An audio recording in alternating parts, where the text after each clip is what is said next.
Assalamu alaikum students, I am Mrs. Mazera, your Pakistan studies teacher.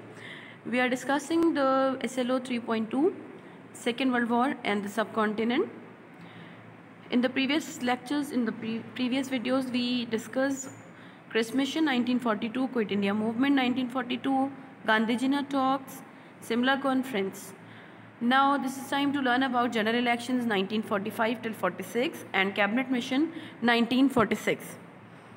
So let's start general elections 1945 and 46. Viceroy Lord Wavell announced the general elections to the provincial and central legislatures were held in India 1945 till 46. In 1945, the British Prime Minister Winston Churchill and the Conservative Party were defeated in general elections. The new Prime Minister committed to self-government in India. Wavell was told to organize elections to both provincial and central assemblies and then set up an executive council with the support of the main Indian parties. The elections were to show just how divided India had become. Congress claimed to represent all Indians and all communities. It fought the election on a policy of an undivided and independent India. The League, on the other hand, appealed to the Muslim community with the policy of establishing an independent Muslim homeland. The results were announced in December 1945. The main reasons for the elections were failure of Simla Conference 1945, to discover public trends. The Muslims stood with Muslim League. It means they wanted Pakistan. Otherwise, demand will be rejected. Now, features of general elections 1945. Both Muslim League and Congress participated in these elections. Muslim League nominated from the Muslims, and Congress for Indians.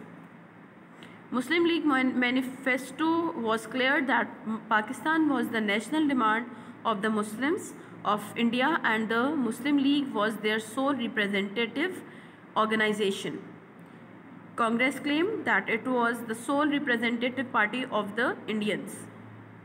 Indians mean both Muslims of the subcontinent as well as Hindus of the subcontinent. Congress manifesto was to liberate South Asia, transfer the powers of Congress, no plan for partition.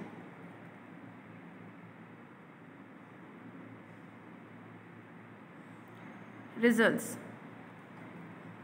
The League won 87% of the Muslim vote, all 30 Muslim seats in the Central Legislative Assembly and 446 of the 495 Muslim seats in the provincial elections.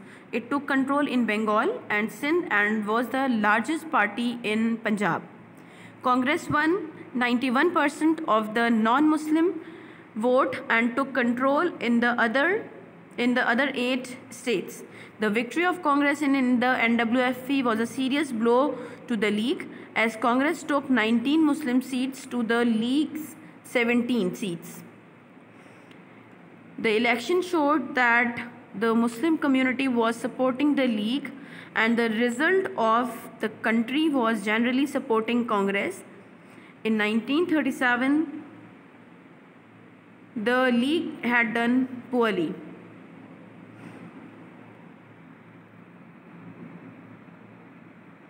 You can see the map.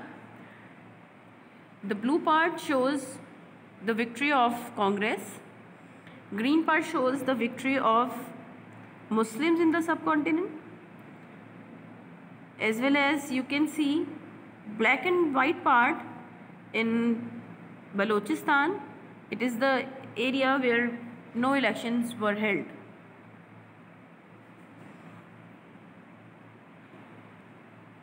The election results showed the Muslim League alone representative of the Muslim of India. The demand of Pakistan was very clear to the British government.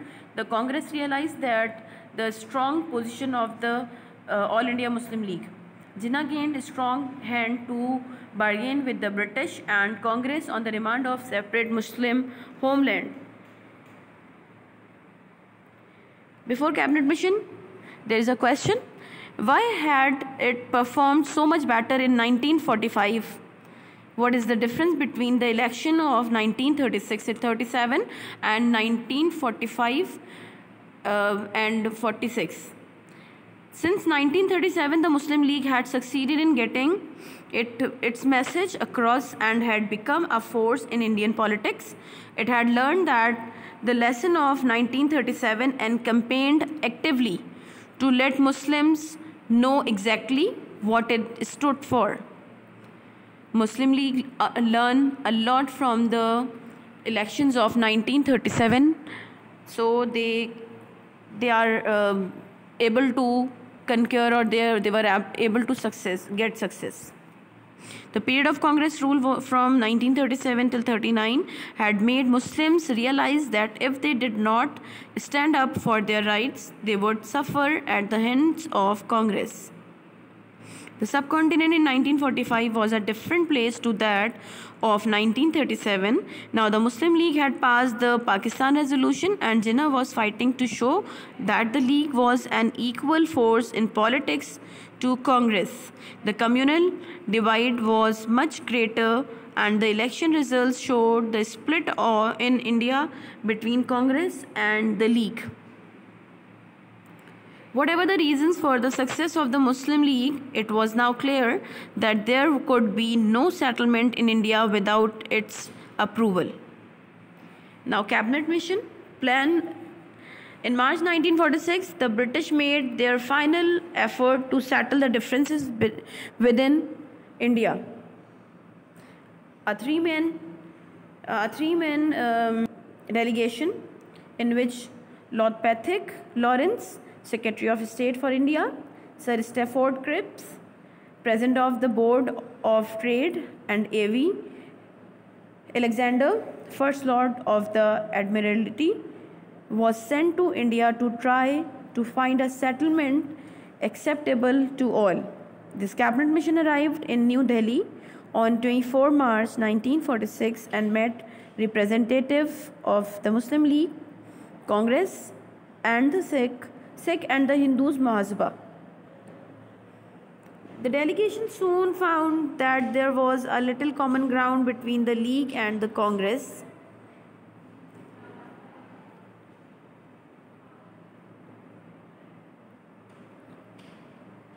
There would be a Union of India comprising British India and the Indian state, which should control foreign affairs, defense and communication. The Union would have an executive legislature. All residuary powers would belong to the provinces. Provinces would be free to form groups with executive and legislatures.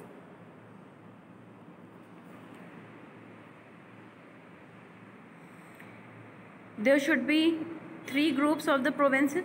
Group A, Madras, Bombay, Uttar Pradesh, Bihar, Central Pradesh and Orissa. Group B, Punjab, NWFP, Sindh and Balochistan. And C, Bengal and Assam.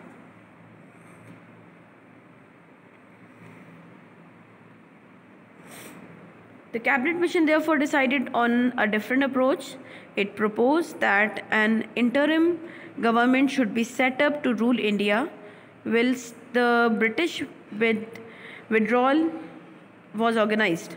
The government would form an All India Commission from members of the provincial and central legislatures. The commission would then decide whether there should be 1 or 2 states after the British had left.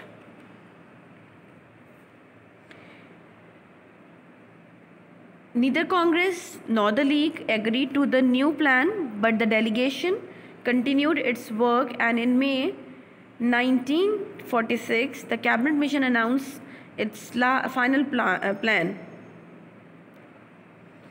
They announced that it rejected the idea of establishing Pakistan. Instead, there would be three different parts to oppose British India, which I already explained in the previous slide.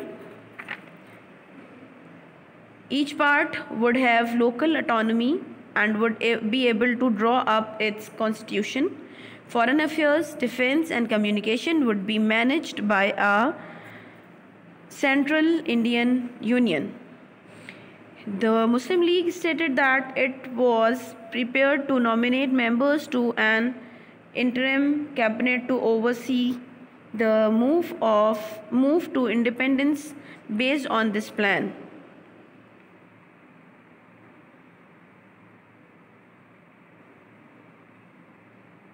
On July 27, the Muslim League Council met at Bombay, where Jinnah repeated the demand for Pakistan as the only possible solution of India's future.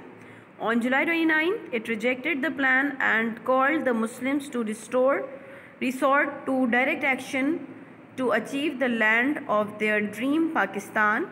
August 16, 1946 was fixed as Direct Action Day.